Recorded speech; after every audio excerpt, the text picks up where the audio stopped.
কথা বলবো না এই সিদ্ধান্তটা দিয়ে দিয়েছিলাম। কারণ আমি গত ৭২ ঘন্টায় মনে হয় ১২ ঘন্টাও ঘুমাই নাই। আমি ট্রাভেল করে আসছি USA থেকে। কালকে পৌঁছাইছি। প্রেজেন্টেশন শেষ করি নাই। মানে করারই সময় সুযোগ পাই নাই। আজকে এসে ভাবছিলাম করব, তারপরে তো রুম পাই না এই সেই করে। যখন শেষে জায়গা পেলাম, তিথি আমাকে রুম দিল ওর খুলে। কিন্তু তখন দেখলাম আমি চার্জার, মাউস কিছুই আনি নাই।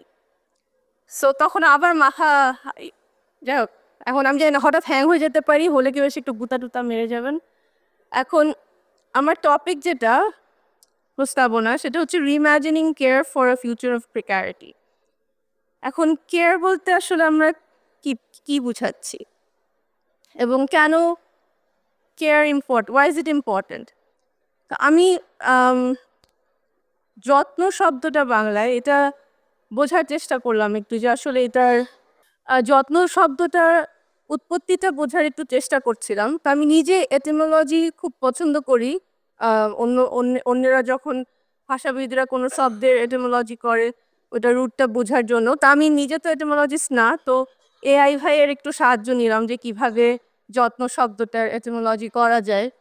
তো যেটাতে আমরা আসলাম সেটা হচ্ছে যে যত্ন আত্মি যে ব্যাপারটা, এটা হচ্ছে যত্ন, মনোযোগ, দেখাশোনা বা চেষ্টা করা, এটা সংস্কৃত মূল।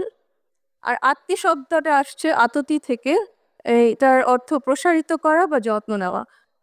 তো যত্ন আত্মি আমরা বলতে পারি যে এটা মনোযোগ সহকারে দেখাশোনা করা।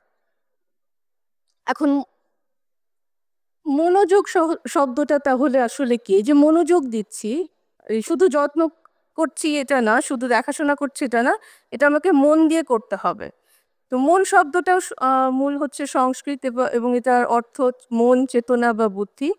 আর যোগ শব্দটা আসছে এটাও সংস্কৃত থেকে, মিলন, সংযোগ, প্রয়োগ অথবা যোগদান। মনোযোগ মূলত মনকে একটা একাগ্রতার অবস্থায় আনার একটা ক্রিয়া। অর্থাৎ আমি একটা জিনিসে খুব একাগ্রভাবে মনোনিবেশ করে আমি যত্নটা করছি। তারপর আমি আরেকটু দূরে যাওয়ার চেষ্টা করলাম, যাচ্ছে মনোযোগের মধ্যে যে যোগ, এই ব্যাপারটা আসলে কি? তো যোগ শব্দটা হচ্ছে যুজ থেকে আসছে, যেটার অর্থ হচ্ছে যোগদান করা অথবা জোয়াল বাঁধা, একত্রিত করা। তো এই যে একত্রীকরণের ফলে সৃষ্ট একটা অবস্থা, এটার সাথে আমরা যত্ন ব্যাপারটাকে কিছুটা রিলেট করতে হয়তো পারি। তো এই যে অনেকগুলো ধারণা চলে আসছে কিন্তু যত্ন শব্দটাকে ঘিরে। এবং মজার যেটা ব্যাপার সেটা হচ্ছে একই সাথে যত্ন খুব অন্তর্মুখী, খুব নিজেকে সেলফ রিফ্লেক্টিভ একটা ব্যাপার আছে, যেখানে আমি নিজেকে বোঝার, নিজের মধ্যে একাগ্রতার একটা অবস্থায় আমি এসে একটা জিনিসকে খুব ফোকাসড অবস্থায় আমি চিন্তা করছি। আবার প্রসারিত হওয়ার একটা ব্যাপার আছে, অর্থাৎ আমি এক্সপ্যান্ড করছি, আমি আমার আশপাশের অন্যান্য জিনিসকেও এই সম্বন্ধটার মধ্যে বা এই সংযোগটার মধ্যে আমি আনার চেষ্টা করছি। তো আমার কাছে মনে হয় যে এই যে যত্নসহ একটা জিনিসকে নিয়ে চিন্তা করার, ভাবার, দেখার যে দৃষ্টিটা, এটা তৈরি হওয়াটা আমাদের জন্য খুব জরুরি। কারণ চারিদিকেই একটা খুব যত্নের ক্রাইসিস দেখা যাচ্ছে, যেটা আমাদের বিল্ট এনভায়রনমেন্টে খুবই স্পষ্ট। তা আমি এখানে আর্কিটেকচার নিয়ে যখন কথা বলছি, আমি শুধু আসলে ভবন তৈরির ব্যাপারটাকে স্থাপত্যের মধ্যে সীমাবদ্ধ দেখছি না। আমি আর্কিটেকচারকে দেখছি as a manifestation of and as an aspiration for all life forms. তো এখানে এই যে আমরা এগুলো নিয়ে আজকে অনেক কথা হয়েছে, খুবই ইন্টারেস্টিং। এর আগেরটা খুবই পোয়েটিক একটা প্রেজেন্টেশন ছিল। তো এই যে আমরা আমাদের আশপাশে, শুধু আমরা না, অন্যান্য যে লাইফ ফর্মগুলো আছে, পোকামাকড়, মাটি, জীবাণু, সব কিছু, এগুলাকে নিয়ে যে মাল্টি স্পিসিস যে এক্সিস্টেন্স, এই এক্সিস্টেন্সটাকে নিয়ে আসলে আর্কিটেকচার কতটুকু ভাবতে পারছে। এবং এই যে ভাবতে পারছে না, এটার পেছনটা আসলে আমরা জানি যে আমাদের ওয়েস্টার্ন যে অ্যানথ্রোপোসেন্ট্রিক আইডিয়া অব আর্কিটেকচার এবং আমাদের এডুকেশনে যে সেই আইডিয়াটা সিফট হয়ে আসছে রেনেসাঁর পর থেকে, এবং মডার্ন পিরিয়ডে আমাদের এই যে কমপ্লিটলি ব্রেকডাউন অফ ট্র্যাডিশন এগুলোকে এবং জিওমেট্রি ফর্ম এগুলোর ওয়েস্টার্ন যে ধারণাগুলো এগুলো তো সবই আসলে আমাদের এডুকেশনের মাধ্যমে আমাদের মধ্যে এমনভাবে গ্রথিত হয়ে গেছে যে আমরা আসলে এই ধারণাগুলোর বাইরে যে কিছু এক্সিস্ট করে এটা এখন আমাদের জন্য চিন্তা করাটাই খুব একটা একটা রকম কঠিন হয়ে গেছে। তো আমি কিছু র্যান্ডম এক্সাম্পল দিব বিভিন্ন জায়গা থেকে এবং আমার আশা যেহেতু এখানে সবাই খুব ক্রিয়েটিভ আপনারা কিছু ওই ঘটনাগুলোকে লিঙ্ক করতে পারবেন আপনাদের মতো করে। তো এইটা আমি খুবই বাজে ড্রয়িং করি এবং আমার ক্লাসে হচ্ছে খুবই তুখোর সব লোকজন ছিল যারা ড্রয়িং করতো। আমেরিকাতে গিয়ে আমার কনফিডেন্স বেড়ে গেছে কারণ ওখানে মানুষজন এত খারাপ ড্রয়িং করে যে তখন মনে হয় যে না কমিউনিকেশনটাই মূল, মানে এখানে আসলে ড্রয়িংটা খুব বড় ব্যাপার না। তো এইটা হচ্ছে আমার নানা বাড়ির একটা নানা বাড়িতে পৌঁছানোর রাস্তা। নানা বাড়িটা হচ্ছে একদম নিচের বাম দিকের যে ঘরটা পুরোটা আসে নাই। তো রাস্তাটা একটা সরু গলি, মানে দুটা রিক্সা কোনো মতে যেতে পারে এরকম চুয়াডাঙ্গা শহরে। শেষ মাথায় মাথাভাঙ্গা নদী। আমার নানা বাড়িটা নদীর একদম পাড়ে ছিল, ওখান থেকে নেমে স্লোপ হয়ে নিচে নদীর দিকে চলে গেছে। তার মানে যখন ছোটবেলায় যেতাম একটা জিনিস আমার খুব মনে আছে যে প্রত্যেকটা বাড়ির সামনে একটা উঁচু চত্বরের মতো জায়গা ছিল এবং ওই উঁচু চত্বরের জায়গাটা তো সবসময় বাড়ির মেয়েরা বসে কোনো না কোনো কাজ করতো, তরকারি করছে, কার মাথায় চুলে তেল লাগা দিচ্ছে বা বসে বসে হয়তো পানি চিবাচ্ছে বিকালবেলা। এবং আমরা যখন ঢুকতাম রিক্সায় করে আমাদের যেহেতু শেষ মাথা পর্যন্ত যেতে হতো, সবাই আমাদের দেখে খুশি হতো কিভাবে আমরা আসছি, আম্মুকে দেখে খুব খুশি হতো। আমাদের বিভিন্ন রকম কুশলাদি বিনিময় করতে করতে আমরা ভেতরে ঢুকতাম এবং এই যে ছোট ছোট জায়গাগুলো এগুলো একরকমের আনডিফাইন্ড একটা স্পেস। এটা না পাবলিক, এটা না প্রাইভেট। আমরা তো এই যে প্রাইভেট পাবলিক সেমি পাবলিক এরকম ট্রানজিশনগুলো নিয়ে আমরা আমরা পড়াশোনার মধ্যে আমরা জানি, কিন্তু এই জায়গাগুলোকে আসলে কোনোভাবেই সংজ্ঞায়িত করা খুব কঠিন। কিন্তু এই জায়গাগুলো খুবই ইম্পর্টেন্ট এই পুরো জায়গাটার যে সংযোগগুলো সেগুলোর জন্য, সম্পর্কগুলো সেগুলোর জন্য। এবং এই সম্পর্কগুলো এমন আমার নানা বাড়িতে একজন আমরা দেখতাম যে দুপুরবেলায় একজন বৃদ্ধা মহিলা, ওই যে পেছনের যে ঢালটা ওই ঢালের ওখানে একটা ছাপড়া ঘরে একটা বৃদ্ধ মহিলা থাকতেন। তো উনি দুপুরবেলা এসে ভাত খেতেন আমাদের আমার নানা বাড়িতে। তো যেই থাকতো তখন রান্নাঘরের কর্তৃত্বে বিভিন্ন সময় যে মামাদের বিয়ের সাথে সাথে হয়তো কর্তৃত্ব চেঞ্জ হতো, কিন্তু সবাই জানতো যে ওই বুড়িমা এসে ভাত খাবে এবং তার জন্য আলাদা করে তরকারি ভাত রেখেও দেওয়া হতো। একটা ছুটিতে গিয়ে দেখি যে তার মানে এরকম দুপুরবেলা একটা প্লেটে আলাদা করে ভাত তরকারি বেড়ে একজনকে দিয়ে পাঠিয়ে দেওয়া হচ্ছে। তো জিজ্ঞেস করার পর জানতে পারলাম যে সে খুব অসুস্থ, সে আর আসতে পারে না, তো তাকে এখন খাবার পাঠিয়ে দেওয়া হয়। আর পরের বছর যখন গেলাম তখন শুনি যে উনি মারা গেছেন। তো এই যে কথাটা মানে মনে করার কারণটা হলো যে আমি রিসেন্টলি আমেরিকাতে পড়াশোনার সূত্রপাতে কিছু ওদের এইজিং বিষয়ে অনেকগুলো কাজের সাথে জড়িত ছিলাম। তো এই যে বয়স্ক মানুষদের যে দুর্দশা ওয়েস্টার্ন ওয়ার্ল্ডে, একাকিত্ব, ডিপ্রেশন, বিভিন্ন রকমের কগনিটিভ ডিক্লাইন, এগুলো সবই দেখা যাচ্ছে যে এই যে সোশ্যাল কানেকশনের অভাব এগুলা থেকে আসছে। এবং আমাদের সমাজে এখনো এই যে এই সিচুয়েশনগুলো আছে যে একটা অনাত্মীয় আমার সাথে আমার কোনো অব্লিগেশন নাই এরকম একটা মানুষের জন্য আমি যত্ন করে প্রতিদিন ভাত বেড়ে দিচ্ছি। এই যে সম্পর্ক, এই যে মানুষের সাথে মানুষের যে আত্মিক একটা যোগাযোগ, এই যোগাযোগটা আসলে একটা খুবই রেয়ার এবং ইউনিক ব্যাপার হিউম্যান রেসের। এবং এই জিনিসটা আমরা আমাদের স্থাপত্যের ম্যানিফেস্টেশন থেকে আস্তে আস্তে কিন্তু হারিয়ে ফেলছি। আমরা যখন শহরে আসছি আমাদের শহরের বাড়িগুলোতে কেউ এসে দাঁড়ানোরই জায়গা নাই। একটা লোক যদি ঘরে আসে আমি আসলে নিজের ঘরের মানুষ ছাড়া আমি যে বাসায় উত্তরে ভাড়া থাকতাম, আমি একটা মানুষকে কিন্তু কোনো স্পেস নাই যে আমি একটা লোককে আনলেস আমি দাওয়াত করে তাকে ইন্টেনশনালি নিয়ে আসছি, আমি তাকে কিন্তু আমার ঘরের ভেতরে আরাম করে বা ওয়েলকাম করে বসাতে পারি না। এই যে আমাদের আর্কিটেকচার আস্তে আস্তে যে এই ইন্টারাকশন স্পেসগুলোর অভাব দেখা যাচ্ছে সব স্কেলে, ঘর থেকে শুরু করে শহরের প্রত্যেকটা স্কেলেই। এটা আমার কাছে মনে হয়, আমি যেটাকে কেয়ার ক্রাইসিস বললাম, সেটার একটা এক্সাম্পল।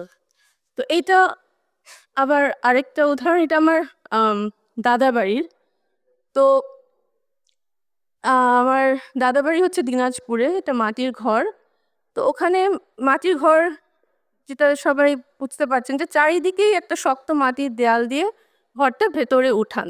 কিন্তু এই যে একটা ঘর একদম আপার যে লেফট হ্যান্ড সাইডে যে ঘরটা, ওটা বৈঠকখানা, ওই ঘরটা কিন্তু ওপেন টুয়ার্ডস দ্য আউটসাইড। তো বাকি অর্গানাইজেশনটা কনসেন্ট্রিক, এটা ফোকাসড ইনওয়ার্ডস, কিন্তু ওই ঘরটা কিন্তু সবার জন্য মুক্ত, যে কোনো কেউ আসছে ওখানে বসছে। আমার দাদা খুবই বন্ধুবৎসল ছিলেন এবং ওখানে সব সময় লোকজনের আনাগোনা থাকতো। এইখানে যে লোকজন আছে, ওইটা স্পিল ওভার করে এই যে পুকুর আর ঘরের মাঝখানে যে জায়গা, ওখানে চলে আসতো। এবং ওইখান থেকে গ্রামে যখন ঢুকছি, ওই পয়েন্ট থেকে কিন্তু এটা দেখা যেত গাছপালার ফাঁক দিয়ে, যে ওখানে লোকজন আছে, একটা জটলা আছে এবং ওখানে আরো লোকজন হয়তো আসছে।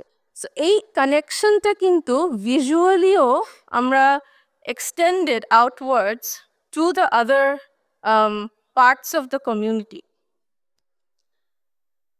আনফর্চুনেটলি আমি গতবার যখন, এটা তো ধান প্রধান জায়গা, কিন্তু এখন এখানে নাকি, আমি লাস্ট গেলাম 2023-এ, তো তখন শুনলাম যে এখানে আর ধান উৎপাদন হচ্ছে না, কারণ গ্রামে এইটা থেকে আরো কিছু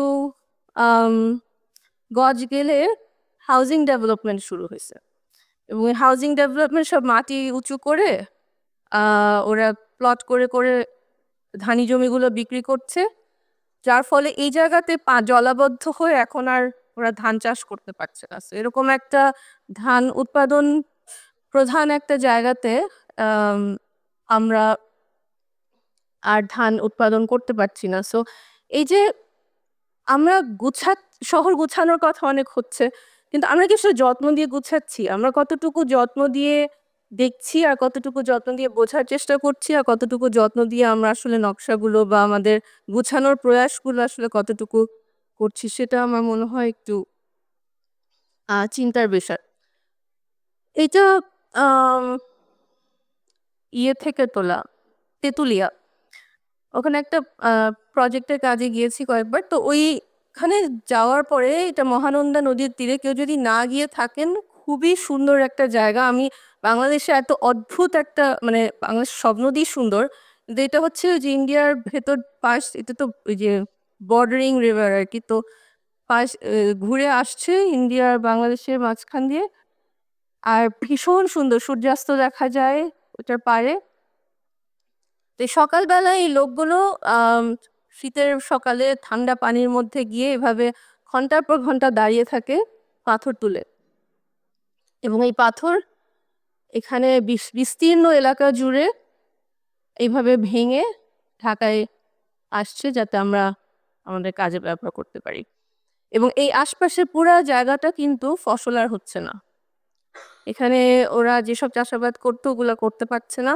এমনিতেই অনেক জমি মনোকালচারে চলে গেছে, কিন্তু এখানে বিশেষ করে এই এলাকাটা যেখানে পাথর ভাঙছে, এটা ওই যে 0 পয়েন্টে যাওয়ার রাস্তাটার 2 ধার ধরে, ওখানে সিভিয়ার এনভায়রনমেন্টাল ক্রাইসিস দেখা যাচ্ছে।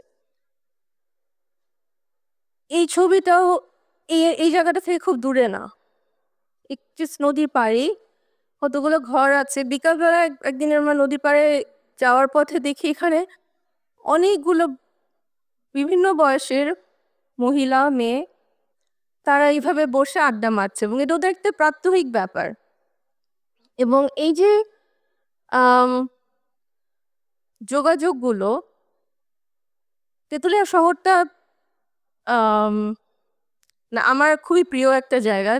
এখানে আমি যতবার গিয়েছি, মানুষগুলো ভীষণ সরল, ভীষণ রকমের আত্মীয় পরা, ওয়ার্ডটা কি, অতিথি পরায়ণ, থ্যাংক ইউ। এবং খুবই মিশুক, আলাপি। কোনো ঘরে না ওইভাবে নাই, আমরা তো সব দেয়াল দেখে দেখে অভ্যস্ত ঢাকায়, ওখানে অলমোস্ট কোনো দেয়ালের অস্তিত্ব নাই। এবং আম, প্রত্যেকটা বাসার মধ্যে খুব সহজেই ঢুকে যাওয়া যাচ্ছে। তো আমার কাছে মনে হলো যে এটা এত ওপেন, এত ওয়েলকামিং, এবং তারপর শুনলাম যে ওখানে নাকি ট্যুরিজম ডেভেলপ করতে চেষ্টা করছে। তো এটার কি ভবিষ্যৎ জানি না, বাট যেখানে আবার ফেরত আসি যে আমি আমি যেটা নিয়ে কথা বলছি যে আমরা ইনফ্রাস্ট্রাকচার ব্যাপারটা নিয়ে জানি। ইনফ্রাস্ট্রাকচারে আমাদের পড়াশোনার সাথে এটা অনেক রিলেটেড। আমরা ইনফ্রাস্ট্রাকচার বলতে ইউজুয়ালি ম্যাটেরিয়ালিস্ট জিনিস বুঝি, কিন্তু আমার কাছে মনে হয় যে আমরা আসলে যে জিনিসগুলো চোখে দেখা যায় না সেই জিনিসগুলোও আমাদের আসলে বোঝাটা খুব জরুরি। ইনফ্রাস্ট্রাকচারস অফ কেয়ার, যে এই যে বিভিন্ন সম্পর্ক, বিভিন্ন রকমের যোগাযোগ, বিভিন্ন রকমের যে ইন্টারাকশন, একজনের সাথে আরেকজনের যে সম্পর্কে বিভিন্ন রকমের স্তর, এগুলোও কিন্তু ইনফ্রাস্ট্রাকচার আমাদের সোসাইটির। এবং এই ইনফ্রাস্ট্রাকচারগুলো নিয়ে আসলে কিন্তু আমরা ভাবিও না, এবং আমরা আসলে আমাদের কাজের মধ্যেও কিন্তু ওইগুলার ওইভাবে প্রকাশ খুব একটা করার চেষ্টা করি না, বা ওগুলোকে ইনক্লুডও করি না। আমি অন্য একটা ছবি দিতে চেয়েছিলাম, ওটা খুঁজে পেলাম না, এটা নিয়ে আসছি। এটা হচ্ছে মিরসরাই তে ইকোনমিক জোন ডেভেলপমেন্ট হচ্ছে। তো আমি 2017-তে বোধ হয় নর্থ সাউথে পড়াতাম, ছুটিতে আছি। তো একটা আরবান স্টুডিও নেই, 3টা কনসিকিউটিভ স্টুডিও, যেখানে আমরা মাস্টার প্ল্যান লেভেল থেকে ইউডিডির সাথে কাজটা করি। মাস্টার প্ল্যান থেকে শুরু করে আরবান ডিজাইন এবং তারপরে ডিটেলিং, 3টা স্টুডিওতে পরপর করানোর। এটা একটা স্টুডেন্টদের প্রজেক্ট, যেখানে ওরা ফিশারিজ জোনে ইয়ে নিয়ে কথা বলছিল, ইকো ট্যুরিজম। এবং এটা হচ্ছে কমিউনিটি বেসড ইকো ট্যুরিজম, যে ফিশারম্যান ভিলেজের সাথে কিভাবে সংযোগ করে যারা যেখানে আছে তাদেরকে ওই অবস্থায় রেখেই তাদের ইকোনমিক ডেভেলপমেন্ট তাদের কাজের মাধ্যমে এবং ট্যুরিজমের মাধ্যমে একত্রিত করে কিভাবে করা যায়, এরকম একটা প্রস্তাবনা।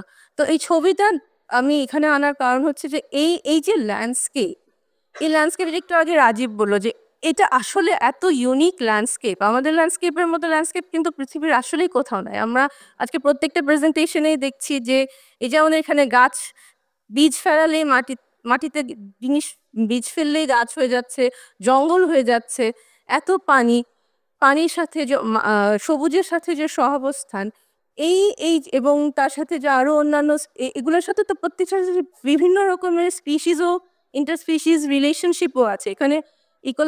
ইকোলজি বলতে কিন্তু আসলে বিভিন্ন স্কেলের নেটওয়ার্কিং এখানে আছে, নেটওয়ার্কস আছে। তো এই জিনিসগুলো নিয়ে যদি আমরা আসলে চিন্তা ভাবনা না করি তাহলে, এবং যত্ন নিয়ে আমরা চিন্তা ভাবনা না করি, তাহলে আসলে আমাদের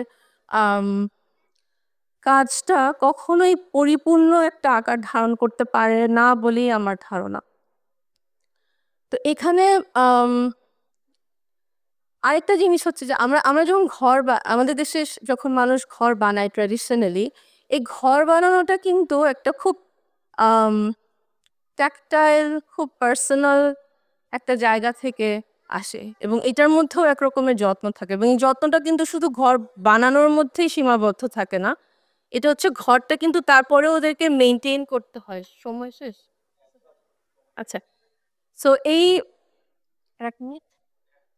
সো এই যে ট্যাকটিলিটির যে ব্যাপারটা, এটা বা যত্নের যে ব্যাপারটা, এটার একটা, আমি মার্কসের একটা টার্ম এলিয়েনেশন, তো মার্কস এটা বোঝায় হচ্ছে প্রোডাকশন প্রসেসে ওয়ার্কারের সাথে প্রোডাক্টের এক রকমের এলিয়েনেশন ঘটে ক্যাপিটালিস্ট সিস্টেমে। আমার কাছে মনে হয় কি যে আর্কিটেকচারেও আমরা এরকম একটা এলিয়েনেশন ঘটাইছি, যেখানে আমরা মানে যা হবে এই আর্কিটেক্ট, বিশেষ করে ওয়েস্ট তো এত ফ্র্যাগমেন্ট করে ফেলছে, আর্কিটেকচারাল ডিজাইন প্রসেসটাকে এত কম্পার্টমেন্টালাইজ করে ফেলছে যে এখানে প্রত্যেকটা ইন্ডিভিজুয়াল এই সিস্টেমের একটা কগের মতো, একটা জাস্ট একটা পার্টের মতো। এবং এটা না, ইট লেজিটিমাইজেস দ্য ল্যাক অফ রেসপন্সিবিলিটি, যে আমার কোনো রেসপন্সিবিলিটি নাই, কারণ লার্জার পিকচারে কি হচ্ছে আমি আসলে জানি না। আচ্ছা, আমি একটু তাড়াতাড়ি। সো আমার শেষে 4টা প্রস্তাবনা ছিল যে এই ভাবে আমরা চিন্তা করতে পারি, not this is just an opening, যে আমরা সোশ্যাল রেলেভেন্সটা কি? এই যে যত্নকে যদি আমরা নিয়ে আসি কাজের মধ্যে, চিন্তার মধ্যে, দেখার মধ্যে, দৃষ্টির মধ্যে, বোঝার মধ্যে, তাহলে কিভাবে আ সেটা আমাদের এই যে বিভিন্ন রকমের community, ecology, participatory action, knowledge sharing এবং to create spaces that are cognizant of the multi-species assemblages that they can foster. Bangla ইংরেজি মিলিয়ে বলছি, দুঃখিত। আর দ্বিতীয়টা হচ্ছে পলিটিক্যাল রেলেভেন্স। তো এখানে আমাদের আসলে পলিটিক্যালি খুব ক্রিটিক্যাল হতে হবে এবং এই ক্রিটিক্যাল হওয়াটা খুব জরুরি এবং এটা কিন্তু আমাদের প্রত্যেকটা স্তরে যে আমার আসলে ইকোনমি আমি কিসের উপর বেস করছি, আমি কি কি তৈরি করছি, আমি কি দিচ্ছি, কি বানাচ্ছি, আমি আমি নিজে কতটুকু স্বয়ংসম্পূর্ণ থাকছি এবং এই সেলফ রিলায়েন্সটাকে আমি কনস্ট্যান্ট ক্রিটিক্যাল এবং একটা পলিটিক্যাল কনসিয়াসনেসের ফল থেকেই একমাত্র আমাদের নিয়ে আসা সম্ভব। তারপর ইকোলজিক্যাল রেলেভেন্স, সো কেয়ার বা যত্ন অ্যাজ এ মেথড, এটা আমাদেরকে ডিকলোনাইজ করতে আসলে সাহায্য করে। আমরা কলোনিয়ালিজম, ক্যাপিটালিজম, এক্সট্রাকশন, পাওয়ার, প্রাইভেটাইজেশন এগুলো সবই বিভিন্নভাবে ইকোলজিক্যাল সিস্টেমগুলোকে ড্যামেজ করছে, প্রভাবিত করছে এবং there is also this deceptive language of green aesthetics, greenwashing এবং এইগুলাকে কিভাবে আমরা ক্রিটিক্যালি দেখে সিস্টেমিক চেঞ্জেস আনা খুব জরুরি। পরিবর্তন কিন্তু সিস্টেমিক হতে হবে। It has to be from the ground up, structural. And then spatial relevance. কনটেক্সটের সাথে local knowledge, indigenous knowledge, local practices, traditional craft forms এইগুলোকে কিভাবে আমরা এই যে reciprocity, collaborative acts of labour এগুলোকে আমরা কিভাবে আমাদের চিন্তার মধ্যে, আমাদের ধারণার মধ্যে, আমাদের পড়াশোনার মধ্যে নিয়ে আসতে পারি। আমার মনে হয় এটাই শেষ। Yes, thank you.